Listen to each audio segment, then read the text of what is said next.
Vamos a continuar con nuestro estudio en Romanos.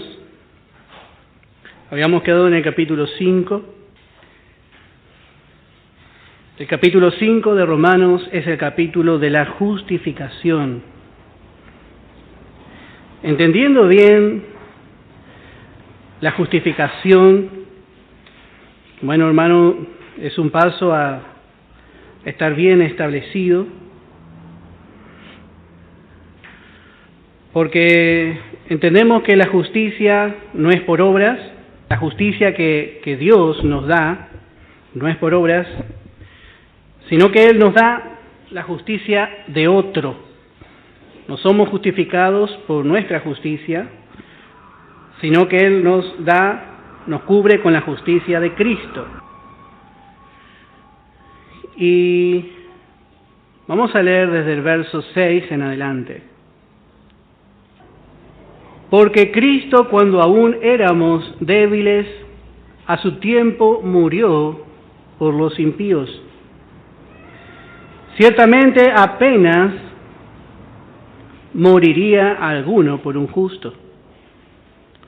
Con todo pudiera ser que alguno osara morir por el bueno. Mas Dios muestra su amor para con nosotros en que siendo pecadores, Cristo murió por nosotros. Y esto es lo más interesante del Evangelio, lo que Dios hizo. El hombre era débil. El hombre era débil. Dice, porque Cristo cuando aún éramos débiles. Y podemos describir al hombre de cuatro formas. Primeramente, débil, impío, pecador y enemigo. Así le presenta en estos versos al hombre el apóstol Pablo. Débil, impío, pecador y enemigo. Éramos débiles por causa de la carne, por causa de la vieja creación. Débiles para alcanzar algo de Dios. Dios sabía que no había oportunidad en el hombre de alcanzar el cielo, ni de acercarse a Él. Y dice ciertamente, verso 6 dice, a su tiempo murió por los impíos. Ahí vemos la otra descripción, impío. Esa es la segunda descripción. Así era el creyente, así es el creyente antes de recibir a Cristo, así éramos nosotros. Estábamos sucios. Estábamos llenos de pecado. No había nada bueno que llamara la atención de un Dios santo sobre nosotros. Éramos débiles, éramos impíos. Verso 7, ciertamente apenas moriría alguno por un justo. Con todo pudiera ser que alguno osara morir por el bueno. Mas Dios muestra su amor. La versión antigua dice, mas Dios encarece su amor para con nosotros, en que siendo aún pecadores, Cristo murió por nosotros. Este es el gran amor de Dios. El amor natural, nosotros como personas terrenales, amamos a los que nos aman. Amamos a nuestros hijos. Amamos a nuestros padres. Amamos a nuestro perro. Todo lo que es nuestro amamos. Pero no amamos a nuestros enemigos. Para el hombre natural esto es imposible. y mucho menos llegaríamos a dar algo, yo no digo nuestro hijo, pero ¿cuánto nos cuesta hacer algo por aquellos que no nos caen bien? Ese es el corazón del hombre. Pero el amor de Dios se encarece en que Él vio nuestra condición. Y aún así, Él mandó a su Hijo a morir en una cruz por el hombre débil, impío, pecador y enemigo. Ese es el gran amor de Dios. Hay muchos que mueren por una causa. Hay algunos tienen tatuado al Che Guevara en el brazo. Y ese murió por una causa justa y me representa. Otros tienen a Buda. Otros tienen quizás a algún otro hombre. Pero realmente, ¿quién se asemeja al Señor? Él murió por el mundo pecador. Y esto encarece el amor de Dios. Lo pone sobre todo, toda muestra de amor. Y dice el verso 9, pues mucho más estando ya justificado en su sangre, por él seremos salvos de la ira. Y bueno, desde el verso 9 en adelante, lo que nosotros vamos a encontrar son 5 mucho más. 5 mucho más, desde el verso 9 en adelante. Y desde el verso 12 en adelante, vamos a encontrar los 2 Adanes. Uno de los puntos principales de la Biblia. Y cada uno representa solitariamente a su descendencia, al resto. Y de esta forma debemos ver cuando hablamos de los 2 Adanes, son 2 representantes.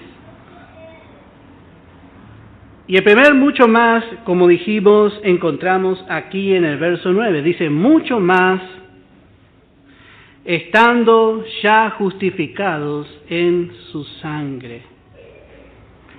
Bueno, estos 5 mucho más presentan la completa y abundante compensación al Dios, la compensación que Cristo hizo al Dios.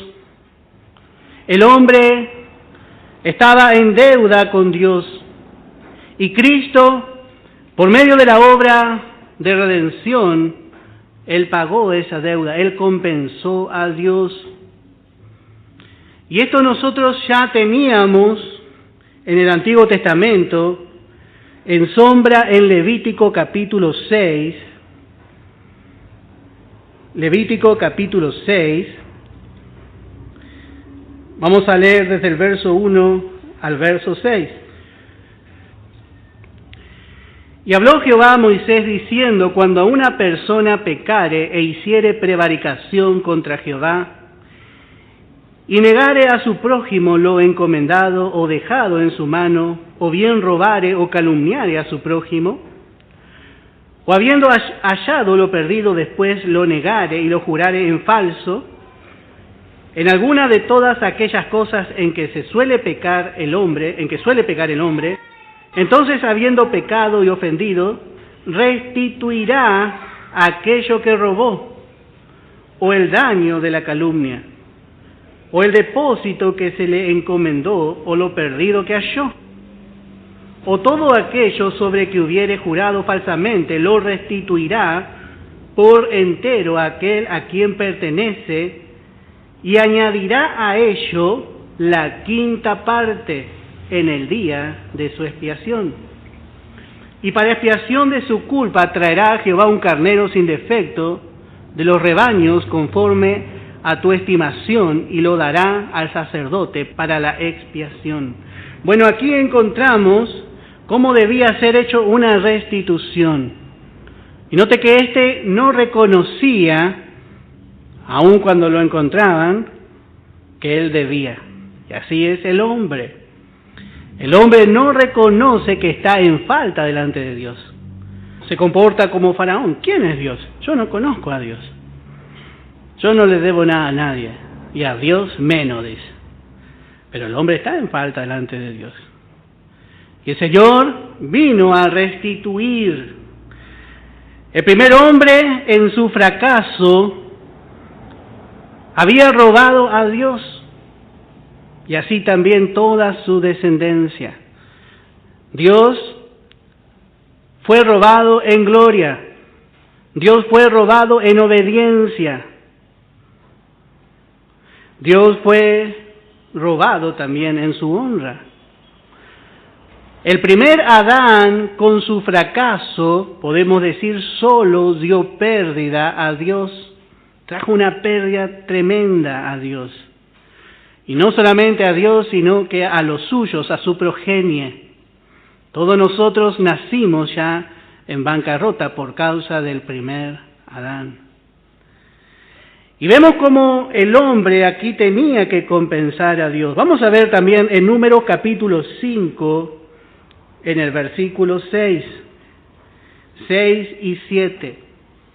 Dice: di a los hijos de Israel, el hombre o la mujer que cometiere alguno de todos los pecados con que los hombres prevarican contra Jehová y delinquen, aquella persona confesará el pecado que cometió y compensará enteramente el daño. Y note, igual que en Levítico, dice, y añadirá sobre ello la quinta parte, y lo dará a aquel contra quien pecó. En este caso, el ofendido es Dios. Dios fue el que tuvo pérdida. Y lo que hizo Cristo en la cruz compensó completamente a Dios. Él le dio a Dios una justicia que Adán no pudo darle, una obediencia que Dios nunca recibió de Adán. El hombre debía compensar a Dios, pero solamente el Señor pudo compensarle. Y nosotros con estos 5 mucho más que vamos a ver en Romanos, vamos a ver cómo el Señor Jesucristo, por medio de su obediencia, por medio de su amor a su Padre, compensó a Dios. Pero por medio de la redención, añadió también la quinta parte. Y eso nos habla de lo que encontramos aquí, mucho más. Él nos llevó hasta donde Adán perdió. Y de ahí, mucho más, por medio de la redención, alcanzamos por medio de Jesucristo. Por eso, cuando nosotros hablamos de la pérdida que tuvimos con Adán, bueno, eso quedó restituido. Hemos salido de la posición de vergüenza, destituido de la gloria de Dios. Ya no estamos en esa posición que nos dejó Adán. Pero ahora tampoco hemos sido llevados al huerto. En el huerto Dios descendía a tener comunión con el hombre, sino que mucho más. Somos llevados nosotros mismos sentados en los lugares celestiales con Cristo Jesús. Hay una diferencia. Él tenía que devolver lo que Adán había perdido, lo que había robado. Y en cada mucho más que vamos a ver en este capítulo, vamos a ver cómo Dios y el hombre, por medio de la redención, han sido cada vez más y más ricos.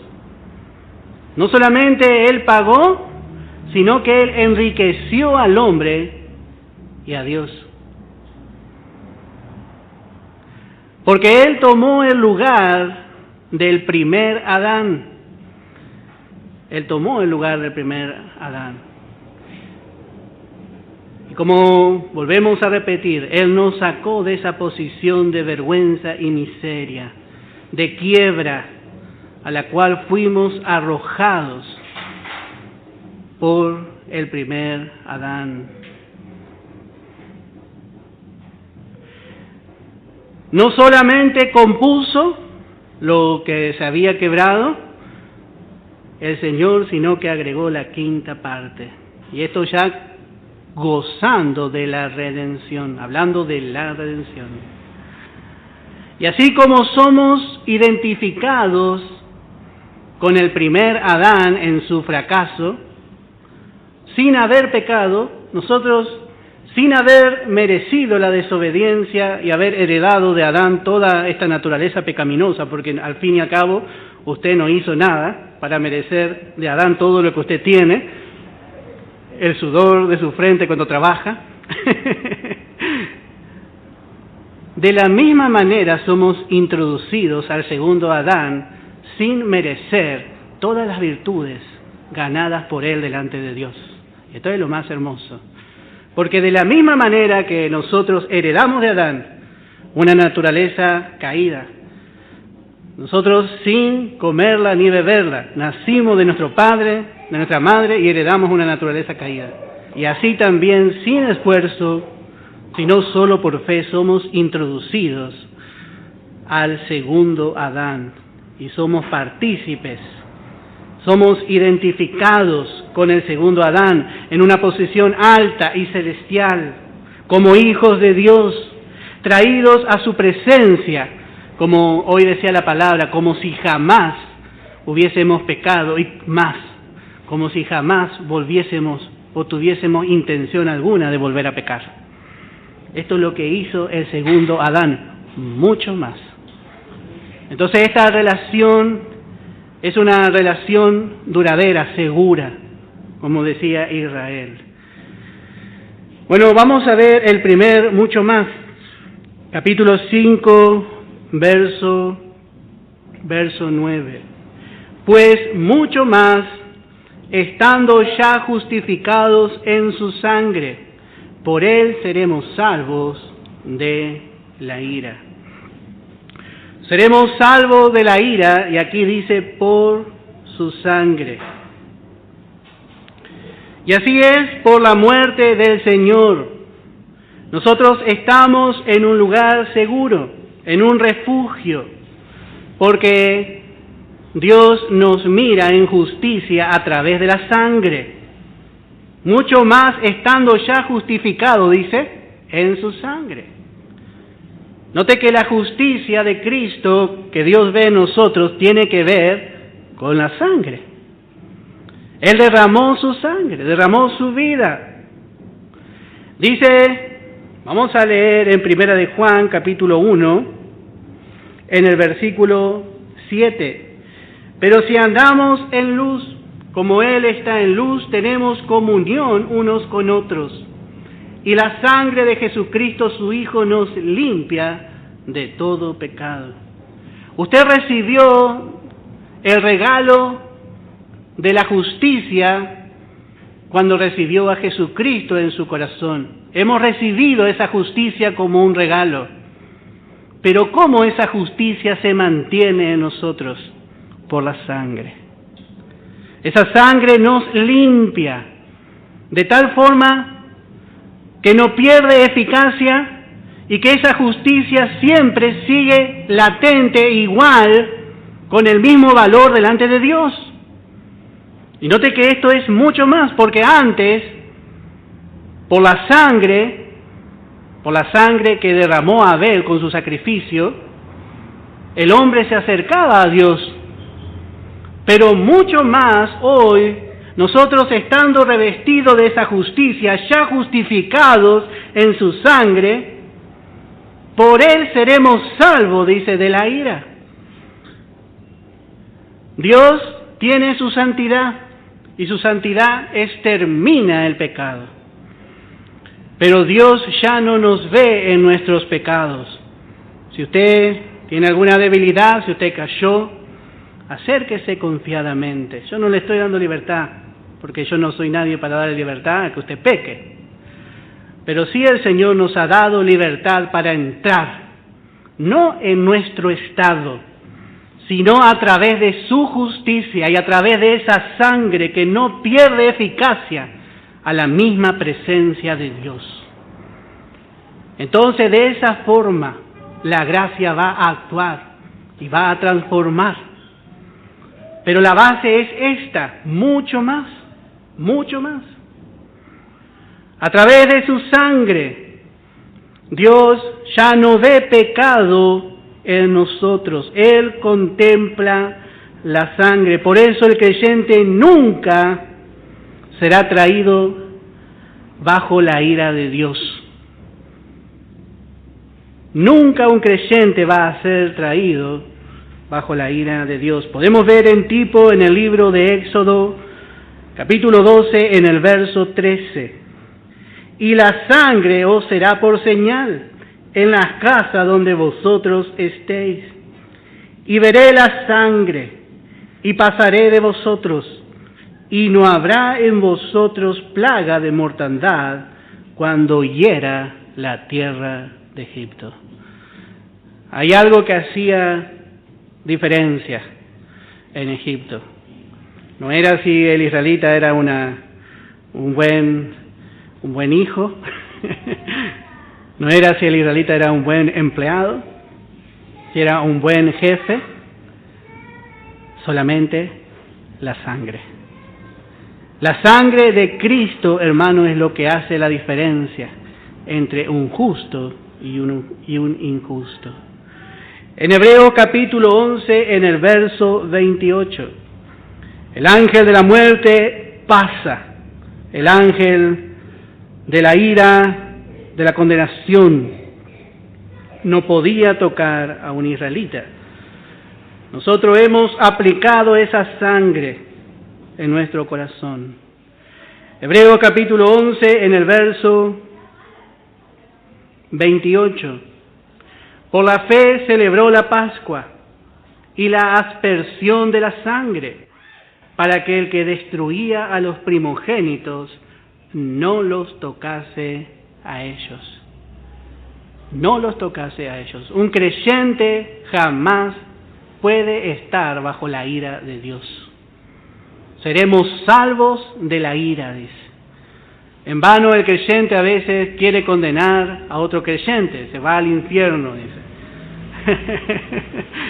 Cuando se presenta delante de Dios este creyente y Dios ve la sangre, dicen, no puedo hacer nada. Yo a veces me imagino al diablo acusándome delante de Dios y Dios defendiéndome. Dios defendiéndome como juez y ahí mi abogado el Señor. Y así, hermano, no nos puede tocar su juicio, su ira. Y esto, como vemos, es muy importante que nosotros sepamos. Dice el verso, vamos a volver a leer, pues mucho más, estando ya justificado en su sangre, por él seremos salvos de la ira. Verso 10, porque si siendo enemigos fuimos reconciliados con Dios por la muerte de su Hijo, mucho más, estando reconciliados, seremos salvos, dice otra vez, por su vida. Mucho más, mucho más. Y acá note que presenta la reconciliación. Porque si siendo enemigos fuimos reconciliados con Dios por la muerte de su Hijo, mucho más, estando reconciliados, seremos salvos por su vida. Nosotros gozamos la reconciliación. ¿Y cómo gozamos la reconciliación con Dios? En su vida. Note que aquí dice seremos salvos por su vida. Dios no nos ve como enemigos, porque somos reconciliados en la persona de Jesucristo. Y somos salvos a través de su vida resucitada. Cristo tomó a su cargo toda la humanidad pecadora cuando subió a morir en la cruz, y Él murió como el único enemigo de Dios. Así fue en la cruz. ¿Para qué? Para que el hombre pueda acercarse a Dios, para hacer la reconciliación entre Dios y el hombre. Podemos decir que en Cristo hombre, todos los hombres fueron llevados al sepulcro, fueron llevados a la tumba, pero en su resurrección, en su vida, Cristo es la garantía de nuestra aceptación delante de Dios. En su muerte, toda la humanidad fue llevada al sepulcro, pero en su resurrección, aquellos que hemos aceptado su vida resucitada, cuando usted dice, ¿quiere recibir a Cristo? Usted está diciendo, ¿quiere recibir la vida resucitada de Cristo? Porque eso es lo que recibimos en sí. Entonces, en esa vida resucitada, somos también salvos. Toda nuestra aceptación delante de Dios, de ahora en más, va a ser mediante esa vida, ya no mediante lo que nosotros hacemos. Acuérdense que estamos viendo a nuestro representante, a nuestra nueva cabeza, pero todavía no llegamos al verso 12. En el Evangelio de Juan, capítulo 14, en el verso 19. Evangelio de Juan, capítulo 14, en el verso 19. Note esta frase: todavía un poco, y el mundo no me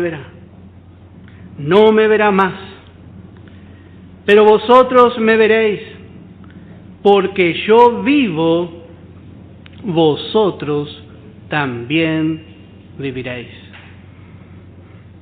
Si el Señor en alguna forma pudiese llegar a terminar su vida, nuestra vida también terminaría.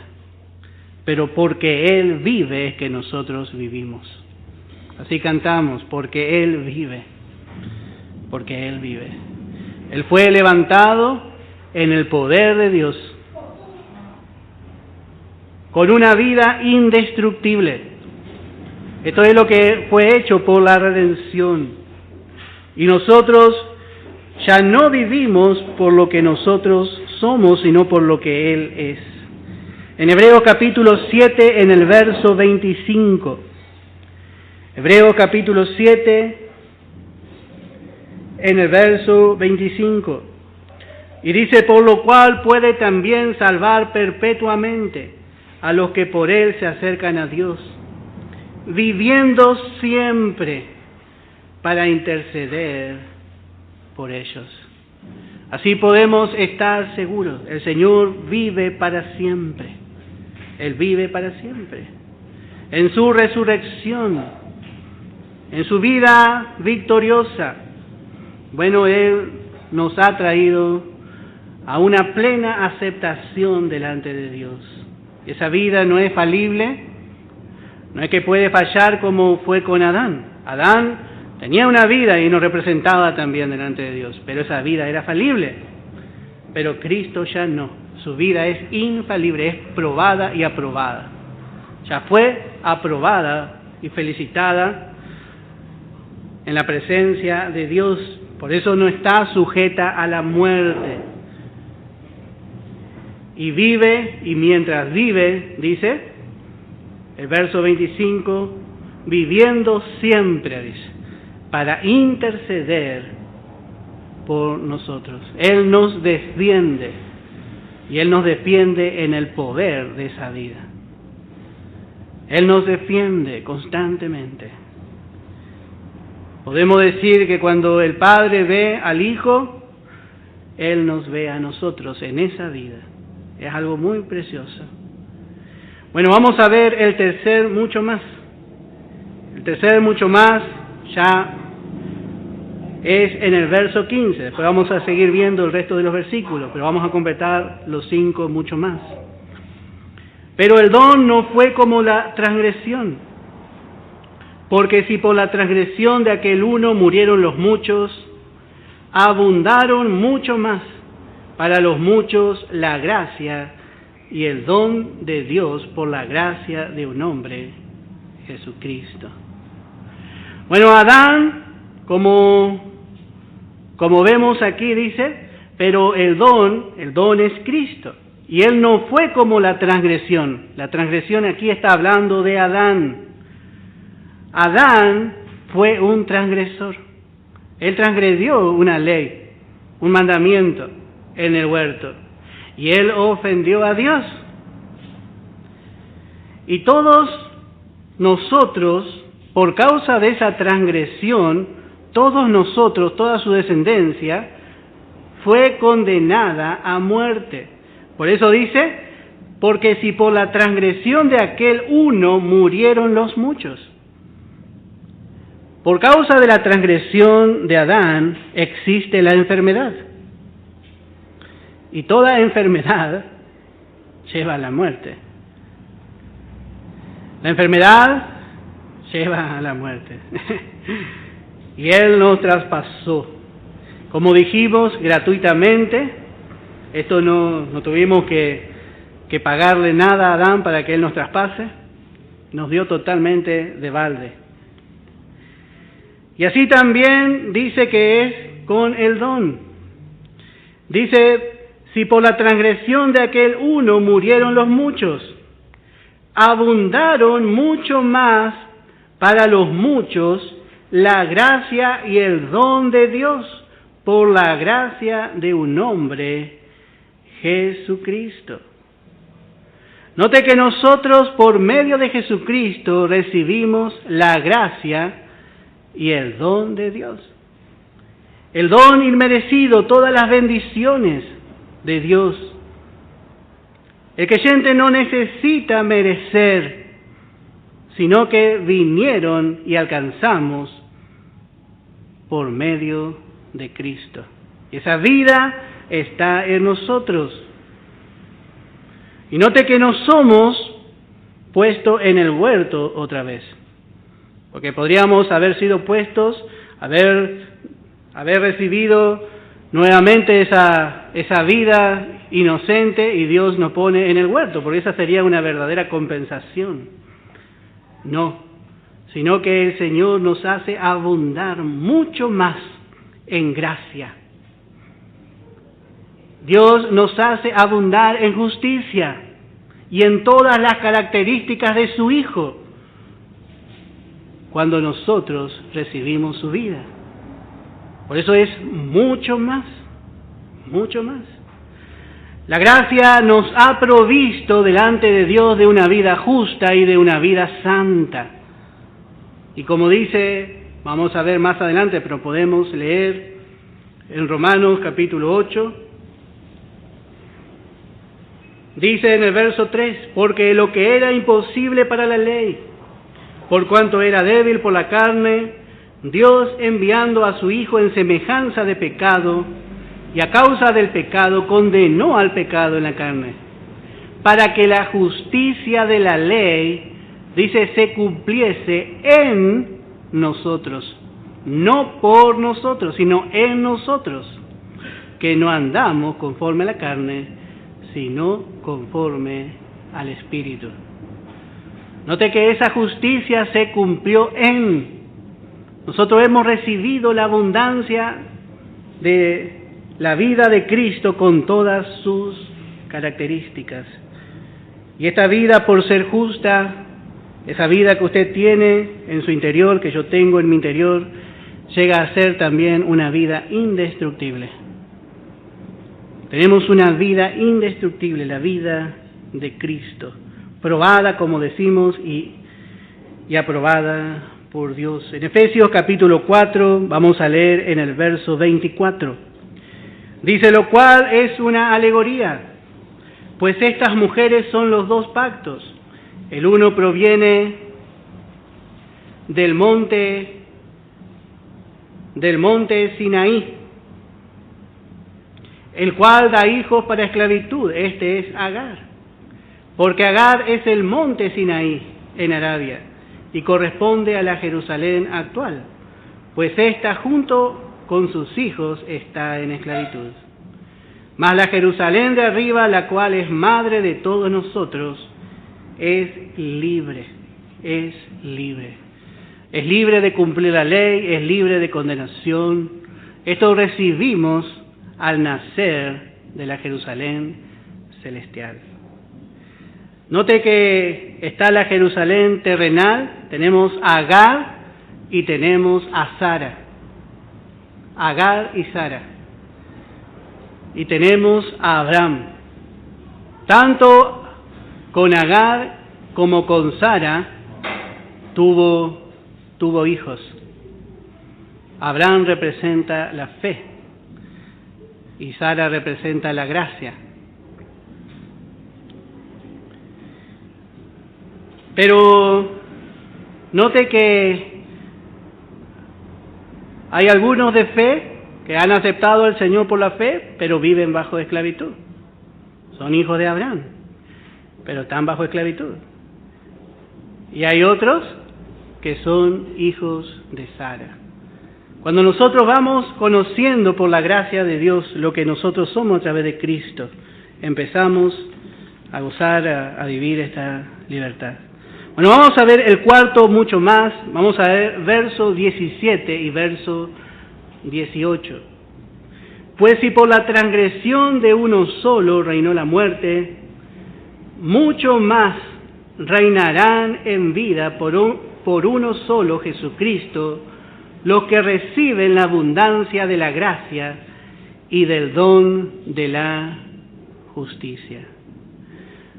Pues si por la transgresión de uno solo reinó la muerte, por el pecado de Adán, Adán puso a la muerte en el trono.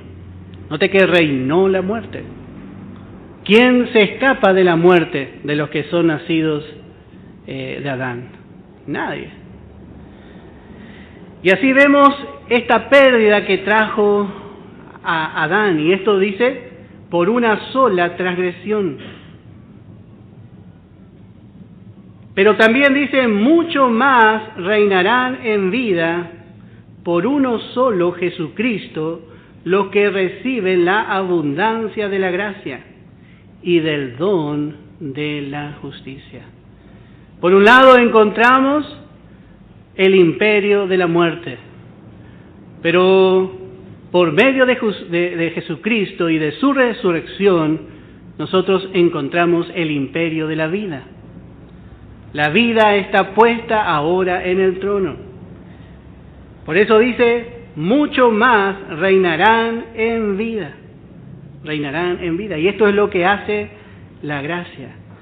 La gracia no deja que el pecado se enseñoree sobre el hombre.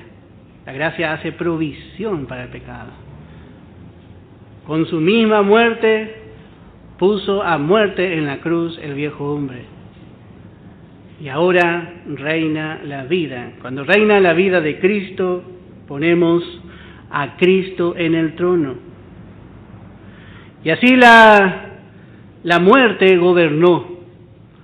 Pero cuando nosotros recibimos a Cristo, ya no estamos más sujetos al imperio de la muerte, sino que hay promesa para nuestro cuerpo. Nuestro cuerpo será vivificado. Dice que Él nos guardará incorruptible en espíritu, alma y cuerpo. Ahí vemos hasta dónde alcanza la gracia, la abundancia de la gracia. El hombre no podía detener el avance de la muerte, pero Cristo lo detuvo en la cruz. Vamos a ver en Oseas capítulo 13, en el verso 14. Ya vemos que el Espíritu Santo había profetizado. Oseas, capítulo 13, en el verso 14. Dice, de la mano del Seol los redimiré. Los libraré de la muerte. Está hablando el Señor. Y dice, oh muerte, yo seré tu muerte. Y seré tu destrucción, oh Seol. Y la compasión será escondida de mi vista. Así hizo el Señor. Así hizo el Señor. Así en su muerte destruyó el imperio de la muerte. Y así con su resurrección puso a la vida en el trono. Nosotros hoy, cuando hablamos de Cristo, estamos ofreciendo su vida. También encontramos en Job 19 en el verso 25. Job 19 en el verso 25. Y dice Job: yo sé que mi Redentor vive y al fin se levantará sobre el polvo, y después de deshecha está mi piel, en mi carne he de ver a Dios, al cual veré por mí mismo, y mis ojos lo verán, y no otro, aunque mi corazón desfallece dentro de mí. Esta es la esperanza del creyente. Pero a mí me llama la atención, dice, que esta gracia reina en vida. La gracia quiere reinar en vida. Ella quiere reinar. El Espíritu de la gracia quiere tomar control de nosotros. Pero si nos llega a agarrar la muerte, esta misma gracia dice que como su Redentor vive, aún nuestra carne, si es deshecha, dice, en mi nueva carne. A esto se refiere Job, dice, en mi carne. Aunque mi piel, esta carne, sea deshecha, en mi nuevo cuerpo de gloria he de ver al Señor. Y esto es lo que la gracia provee, mucho más. No provee otra vez un cuerpo como el cuerpo de Adán, porque otra vez ese puede llegar a ser contaminado por el pecado y puede llegar a morir, sino que ofrece y da al que cree un cuerpo de gloria, un cuerpo de resurrección, en cual nunca vamos a ver muerte. Oh muerte, yo seré tu muerte. Un día el creyente no va a tener el pensamiento, ¿será que voy a morir? A veces nosotros pensamos, ¿será que puedo llegar a morir? Y a veces eso nos preocupa. Pero el creyente tiene una vida resucitada. El creyente tiene un cuerpo de gloria en donde tiene esperanza, y con su rostro va a ver un día cara a cara al Señor. Y eso es porque el Señor puso a la gracia en el trono. Eso es lo que Dios ofrece. Bueno, vamos a dejar acá y vamos a dejar el último ya para la clase que viene. Que el Señor bendiga su palabra.